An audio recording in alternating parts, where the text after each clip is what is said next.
네, 2월 한 달 초대교회의 마음으로 사랑을 나누는 교회되자는 귀한 다짐으로 우리가 사랑하고자 노력하고 있는 줄로 믿습니다. 여러분, 사랑하면은 어떤 날이 떠오르시죠? 네, 역시 연애하시는 분들이 없어서 그런지 다들 무슨 날이지? 고민하고 있으신 것 같은데 이제 내일 모레가 발렌타인 데이입니다. 눈물 닦고 시작할까요? 울고 계신 것 같은데. 네, 내일 모레가 발렌타인 데이입니다. 발렌타인 데이는 연인들이 서로에게 사랑을 고백하고 또 확인하는 그러한 날이죠. 그러거나 말거나 나랑 아무 상관없습니다. 그러한 표정으로 하지 마시고 잘 들어주시기 바랍니다. 네, 발렌타인 데이는 그러한 날입니다. 지난 2020년에 미국 전국 소비자협회에서 한번 조사를 했다고 합니다. 도대체 사람들이 발렌타인데이 때 돈을 얼마나 쓰나? 한번 조사를 해봤더니요, 약 274억 달러를 썼대요. 영어권에 있으신 분들은 잘 안 와닿아요. 저도 잘 안 와닿거든요. 영어로 환산해 보니까 27.4 빌리언 달러를 썼다라고 그렇게 조사가 됐다고 합니다. 정말 어마어마한 돈이거든요. 아마 하나로 따지면 1불을 1,000원으로 따져도 270조를 쓴 거 아니야. 27조를 쓴 거예요. 맞나요? 1 빌리언이 1조니까 27조를 쓴 겁니다. 하루 동안 발렌타인데이 기간 동안. 이것은요, 계산해 보니까 한 사람당 약 196불 정도를 소비한 것과 똑같다라고 그렇게 통계가 조사되었다고 합니다. 그러니까 애인이 없으신 분들은 200불 굳으신 거죠. 해피하시기 바랍니다. 네. 네, 눈물 닦고 박수 치세요. 네. 그 조사를 해봤더니요, 성인 10명 중에 7명이나 나는 애인을 위해서 이 돈을 썼습니다 라고 그렇게 대답을 했다고 하고요. 또 애인이 없는 사람도 친구나 가족 또는 직장 동료, 심지어는 반려동물을 위해서 그 정도의 돈을 썼다라고 이렇게 약 13% 정도가 그 정도의 돈을 썼다라고 조사에 응했다고 하더라고요. 그래서 뭐 여러 가지로 볼 때 발렌타인데이는 꼭 연인들만을 위한 그러한 날은 아니고 이제는 모든 미국 사람들이 즐기는 어떤 그런 사랑스러운 날로 여겨지고 있는 것 같고요.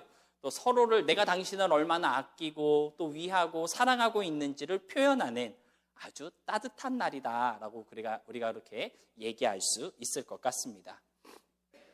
저희 둘째 아이가 지금 프리스쿨을 다니고 있는데요. 프리스쿨에서도 발렌타인데이 행사를 하더라고요. 근데 이제 둘째 아이가 다니는 학교가 기독교 학교다 보니까 기독교 학교에서는 발렌타인데이를 어떻게 기념할까요? 하나님의 사랑을 생각하는 날로 그렇게 아이들에게 가르쳐주고 있었습니다. 프리스쿨이다 보니까는 이제 3살, 4살 뭐 요 정도밖에 안 된 아이들이 있는데 이 아이들이 어떤 행사를 하기 위해서 하나님의 사랑과 관련된 성경 구절을 암송하고 또 하나님의 사랑과 관련된 찬양을 준비해서 작은 발표회 같은 거를 한다고 하더라고요. 그래서 제가 지난 수요일에 갔다가 왔는데 그 조그만한 아이들의 입에서 정확하지 않은 발음으로 성경 구절을 막 암송하고 또 할 수 있는 최대한 하나님의 사랑을 이렇게 막 찬양하는 그 모습을 보고 있으니까 괜시리 코끝이 찡해지고 마음이 막 뭉클거리더라고요. 저희 첫째와 둘째가 같은 프리스쿨을 다녔는데요. 여러분, 우리 아이들이 첫 번째로 배운 찬송이 뭔지 아십니까? 네, 맞아요. 우리가 방금 전에 함께 찬양한 예수 사랑하심을 그 찬양을 우리 아이들이 첫 번째로 배웠습니다. 이 찬양이 그 찬양이 무슨 뜻인지 아마 우리 아이들은 그 뜻을 다 이해하지 못했을 거예요. 그런데 잘 발음되지도 않는 그 소리로 Jesus loves me, this I know를 찬양할 때면 그 모습을 이렇게 보면요, 너무 신기하고 또 저에게는 아주 큰 감동이 되곤 했습니다. 둘째 아이 학교에서 있었던 그 발표회를 이렇게 참석하면서 저는 그런 생각을 하게 되더라고요. 이 아이들은 이제 3살, 4살밖에 되지 않은 이 아이들은 어떤 마음으로 하나님을 찬양하고 있는 것일까? 성경 구절을 암송하고 막 열심히 하나님을 찬양하는 그 모습을 보는 나에게는 분명 감동이 되고 은혜가 되는데 이 찬양이 저들에게는 어떠한 사랑의 고백일까?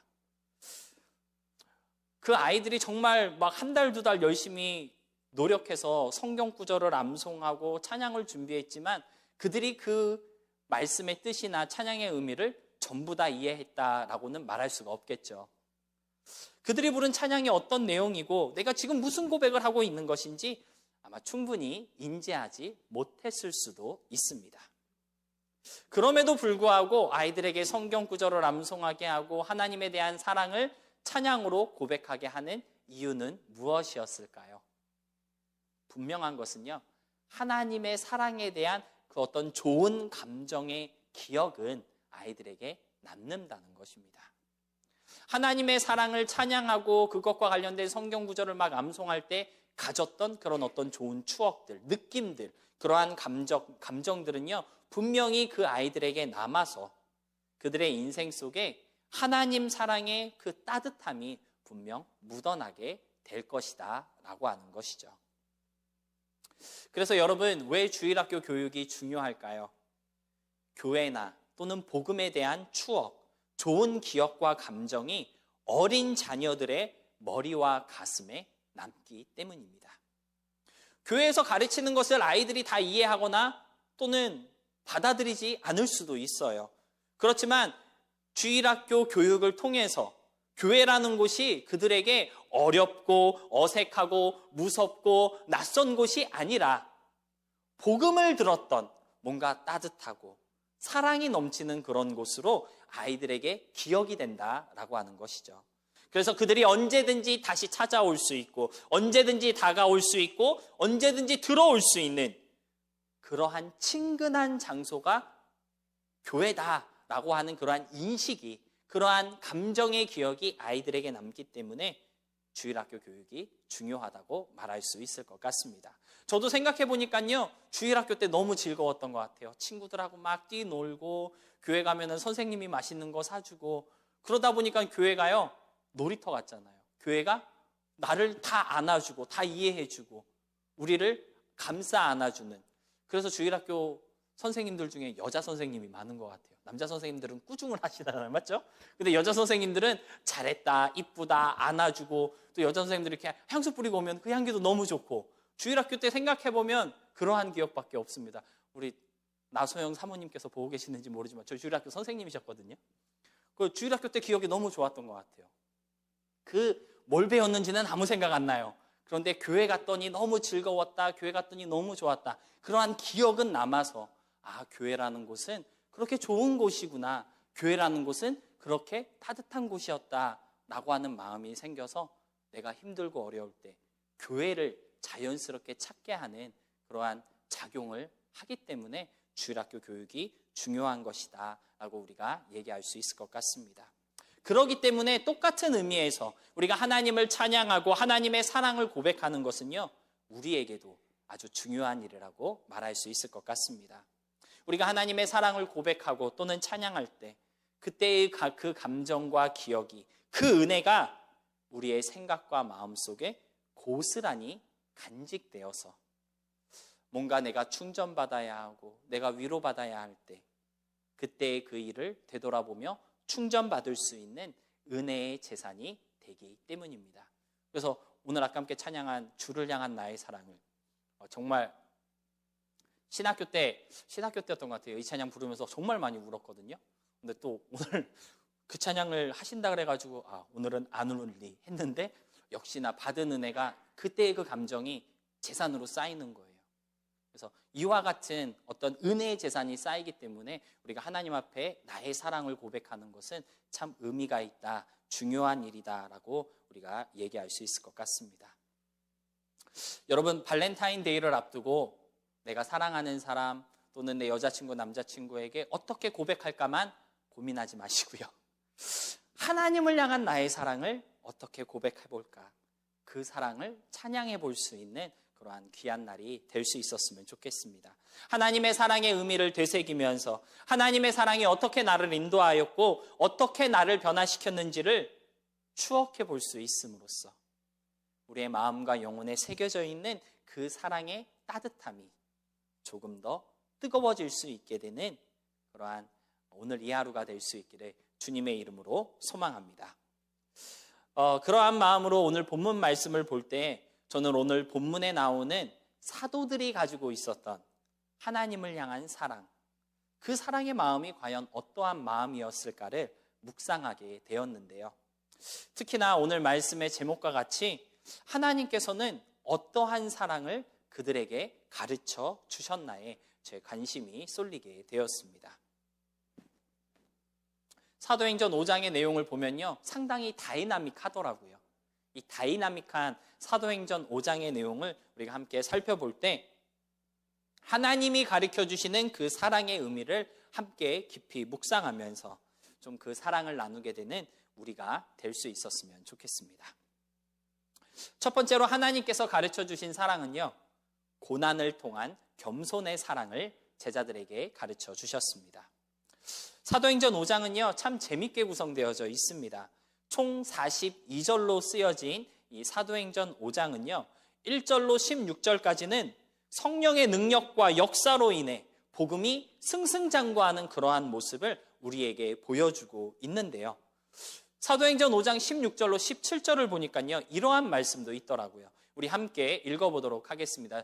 사도행전 5장 15절로 16절의 말씀입니다. 함께 읽겠습니다. 시작. 심지어 병든 사람을 메고 거리에 나가 침대와 요 위에 누이고 베드로가 지나갈 때 혹 그의 그림자라도 누구에게 덮일까 바라고 예루살렘 부근에 수많은 사람들도 모여 병든 사람과 귀신에게 괴로움을 받는 사람을 데리고 와서 다 나음을 얻으니라. 아멘. 여러분 15절로 16절의 말씀을 보니까 어때요? 정말 대단하고 놀라운 역사가 지금 예루살렘 가운데 막 일어나고 있는 거 아닙니까? 얼마나 베드로에게 성령의 능력이 강하게 임했으면 사람들이 베드로의 그림자라도 나에게 좀 덮여줬으면 좋겠다, 그러한 마음을 가질까요? 복음이요, 예루살렘을 정말 뒤집어 엎고 있는 그러한 놀라운 역사가 지금 사도행전 5장에서 일어나고 있는 것입니다. 그런데 사도행전 17절부터요, 분위기가 달라지고 있는 것을 볼 수가 있습니다. 갑자기 하나님의 능력으로 열심히 복음을 전하던 사도들이 별것도 아닌 사람들에게 잡혀가고 예수의 이름으로 가르치지 말라는 협박을 받게 되었고요. 심지어 매를 맞고 채찍질을 당하는 수모를 겪게 되었다고 성경은 기록하고 있는데요. 복음의 기쁨으로 충만했던 그 예루살렘의 분위기가 한순간에 차가워지게 되었다라고 하는 것이죠. 저는 여기서 우리가 깨달아야 할 중요한 진리가 하나 있다는 것을 발견할 수 있었는데요. 바로 우리의 믿음이 상승세일 때 하나님께서는 고난을 허락하신다라고 하는 것입니다.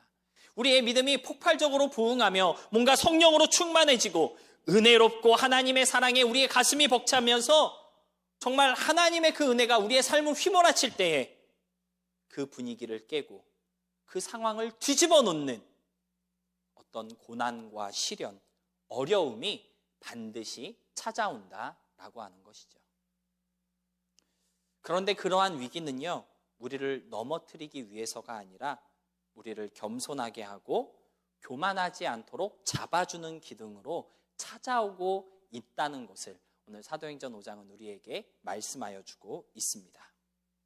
여러분, 사도행전 5장에 기록된 성령의 놀라운 일들을 행했던 사도들의 그 행적과 복음의 부흥 속에 하나님께서 이와 같은 시련과 고난 또는 두려움을 허락하신 이유는요, 신앙의 교만을 방지하시기 위해서입니다. 사도들 자신뿐만 아니라 사도들을 뭔가 특별하게 대우하고 있는 그 사람들 때문에 사도들이 변질되지 않게 하시기 위해서 하나님께서는 지금 이러한 처방을 내리시고 있다라고 하는 것이죠. 어쩌면 당시 예루살렘 사람들은요, 바라봐야 할 하나님을 바라보지 않고 사도들을 바라보고 사도들을 기대하며 그들을 섬기려고 했을지도 모르겠습니다. 아니, 생각해 보세요.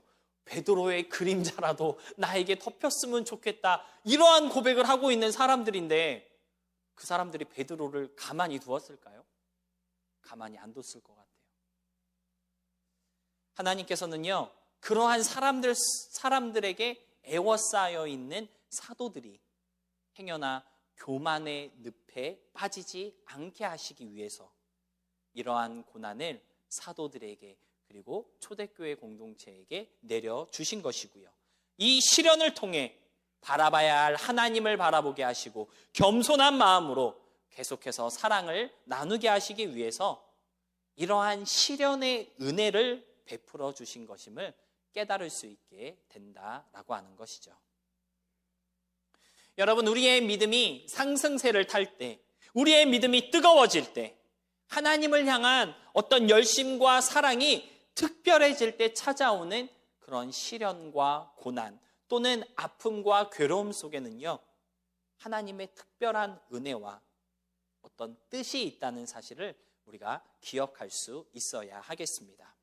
어렵고 힘든 순간일수록 하나님께서 지금 나에게 무엇을 말씀하시려고 하는 것일까? 나는 지금 무엇을 조심해야 하는 것인가를 생각해보고 나 자신을 돌아보는 그러한 계기로 삼을 수 있어야 한다는 것이죠.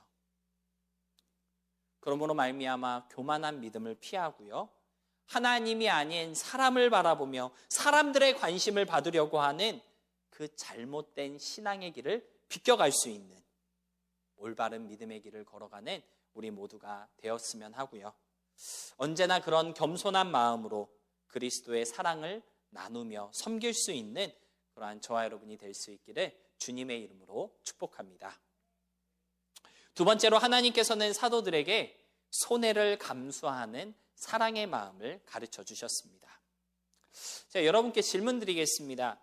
사도행전을 보면요, 초대교회의 그 성도들 그리고 사도들이 정말 열심히 복음을 전했는데요, 왜 이들은 이렇게 열심히 복음을 전했을까요? 도대체 무엇 때문에 그들은 그토록 열정과 힘을 다해 예수가 그리스도이심을 증거하며 사랑을 실천하였던 것일까요? 깊게 생각할 것도 없이 답은 너무 간단하겠죠. 예수님이 그렇게 하라고 명령하셨기 때문입니다. 그렇다면 예수님이 그렇게 하라고 했을 때 왜 그들은 그 말씀에 순종할 수밖에 없었던 것일까요? 왜 그 말씀대로 행했던 것일까요? 그 이유는요, 바로 예수님을 사랑했기 때문입니다.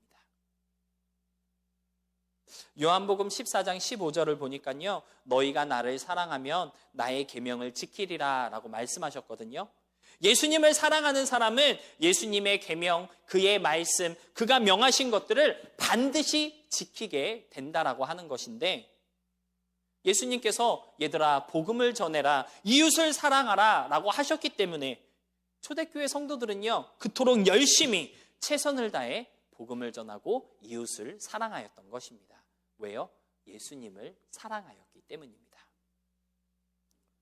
그런데 여러분, 그렇게 열심히 예수님을 사랑하면서 예수님의 말씀대로 살아갔던 사람들을 사도행전 5장을 보니까요, 하나님께서는 그 사람들에게 생각지도 못한 시련과 위험을 허락하셨습니다.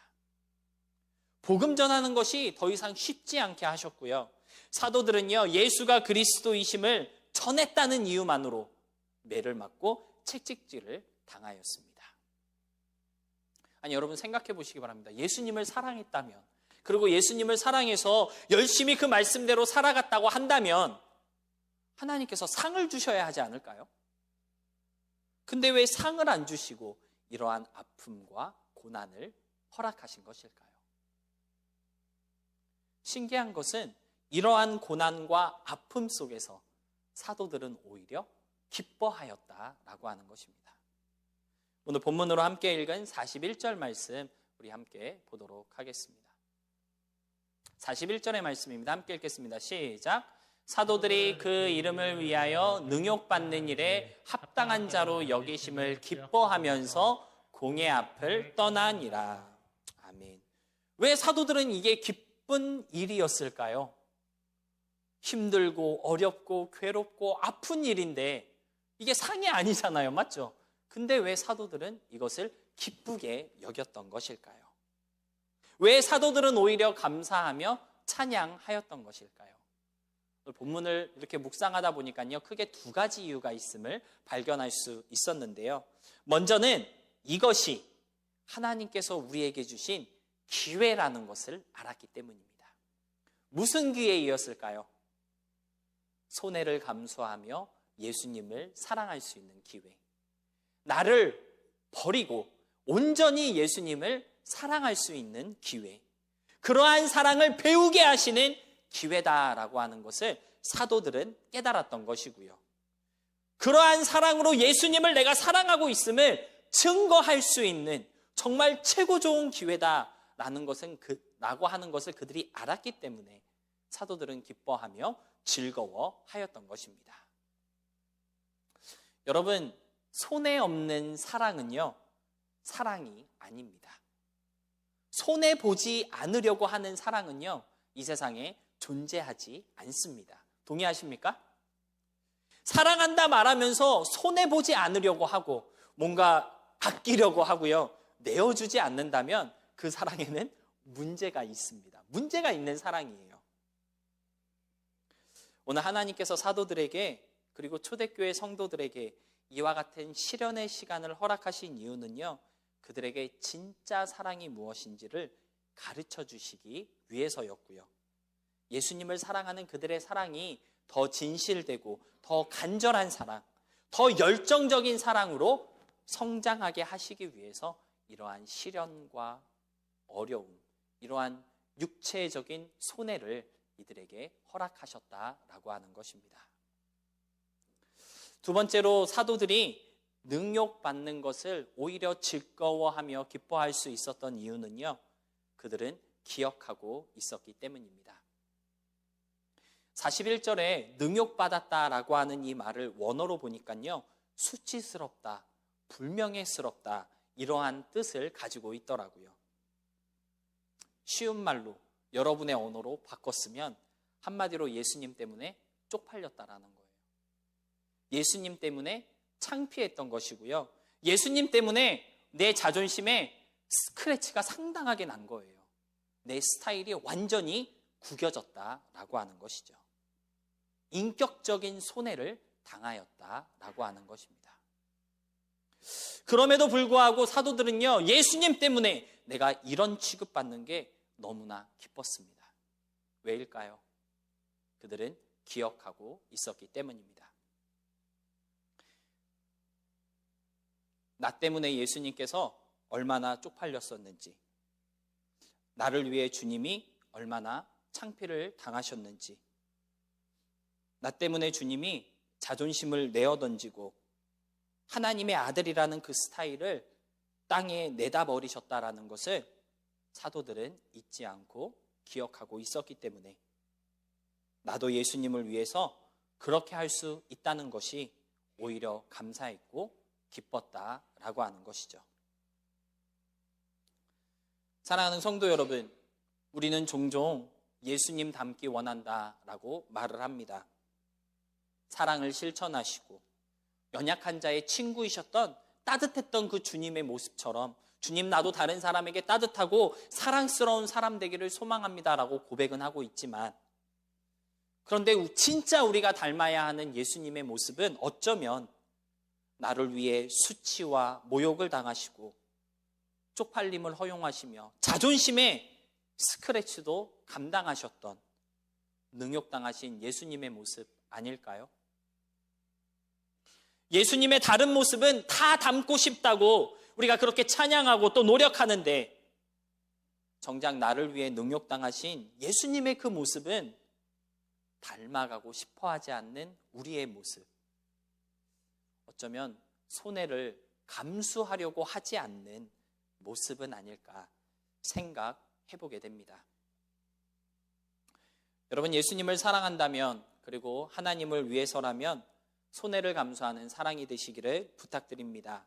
나의 모습, 나의 소유뿐만 아니라 나의 시간이라던가 나의 감정, 나의 자존심, 능욕받음도 기뻐할 수 있도록 나의 모든 것에 손해를 감수하며 주님을 사랑하고 이웃에게 그 사랑을 전해줄 수 있는 진짜 사랑의 전도자들이 되시기를 주님의 이름으로 부탁드립니다. 말씀을 정리하겠습니다. 누가복음 7장에서 우리는 예수님의 머리에 향유를 부었던 한 여자를 만나게 됩니다. 예수님을 너무나도 사랑했던 이 여인은요, 수치와 창피, 쪽팔림을 무릅쓰고 주님 앞에 나왔고요. 자신의 모든 것이었던 이 향유를 예수님의 머리 위에 다 쏟아부었습니다. 그런 이 여인의 행동을 보고 예수님은 뭐라고 하셨는지 아세요? 그가 나를 많이 사랑하였다라고 누가복음 7장 47절에서 말씀해 주셨습니다. 이 여인이 예수님께 자신의 모든 것을 다 쏟아부을 수 있었던 것은요, 그만큼 예수님을 너무 사랑했기 때문입니다. 그 사랑이 너무 컸기 때문에 아낄 수가 없었고 아껴지지도 않았다라고 하는 것이죠. 사랑하는 성도 여러분, 저는 오늘 여러분에게 이러한 질문으로 도전을 드리고 싶습니다. 여러분은 주님을 얼마나 사랑하십니까? 손해를 감당할 수 있을 만큼 정말 주님을 사랑하십니까?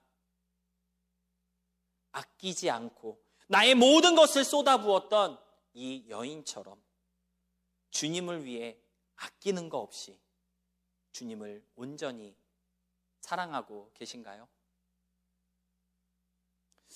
그러한 사랑으로 하나님을 사랑할 수 있는 우리가 되었으면 좋겠습니다. 주님께라면 조금도 아깝지 않습니다. 주님을 위해서라면 아끼지 않겠습니다 라는 그런 각오와 다짐이 있는 사랑으로 하나님을 사랑할 수 있는 우리 모두가 될 수 있기를 소망합니다. 그래서 2월 한 달 우리가 나누기로 다짐한 이 사랑이요, 째째하고 쪼잔한 사랑이 아니라 우리를 위해 아낌없이 내주었던 그 예수님의 사랑과 같이 겸손하게 아낌없이 우리의 모든 것을 다 내주는 그러한 사랑이 되어서 사랑을 나누는 자리와 순간마다 복음이 꽃이 피고 향기 나는 역사가 저와 여러분의 삶 가운데 가득할 수 있기를 주님의 이름으로 소망하며 축복합니다.